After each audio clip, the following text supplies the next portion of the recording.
அனைவருக்கும் ஈதுல் அதா முபாரக், பக்ரீத் நல்வாழ்த்துக்கள்.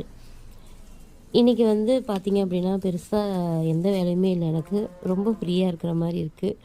அதனால் இவனுங்க விளையாடுறத வீடியோ எடுத்துகிட்ருக்கேன். இன்றைக்கி எந்த பெருசாக செலிப்ரேஷன் எதுவும் பண்ணலை, வீட்டில் எதுவும் சமைக்கலை. நானும் ஹஸ்பண்ட் அப்படிங்கிறனால இன்றைக்கி ரெஸ்ட் எடு, நம்ம மதியம் லஞ்சு கடையிலேயே சாப்பிட்டுக்கலாம் அப்படின்னு சொல்லிட்டாரு. அதனால் நான் கொஞ்சம் ஃப்ரீயாக இருக்கேன். இவனுங்க இந்த கூடக்குள்ள உட்காந்து விளையாண்டுருக்காங்க. இருக்கிற வெங்காயம் தக்காளியெல்லாம் எங்கே கிடக்குதுன்னு தெரில. கொஞ்சம் தான் இருந்தது. காய்கறியெல்லாம் வாங்கணும். அவன் எப்படி பார்க்குறான் பார்த்தீங்களா, போஸ் கொடுக்குறான் பாருங்கள். என்ன தான் பண்ணுறது, எப்படி 2 பேர் லைனாக உட்காந்துட்டு இருந்தாங்க. பார்க்க அழகாக இருக்குது, விளையாடுறதெல்லாம் பார்க்குறதுக்கு. சுட்டி பையன். நீ 2 நாளில் பாப்பா போயிடுவா. போனதுக்கப்புறம் என்ன பண்ணுவான்னு தெரில. தனியாக ஒரு 2 நாளைக்கு கஷ்டப்படுவான். விளையாடவே மாட்டான், வெளியவே வர மாட்டான், உள்ளே உட்காருவான். அப்புறம் அவங்க அம்மா கூட விளையாண்டுட்டு இருக்க வேண்டியது தான். உங்களுக்கெல்லாம் எப்படி போயிட்டுருக்கு பக்ரீத் அப்படின்னு சொல்லுங்கள்.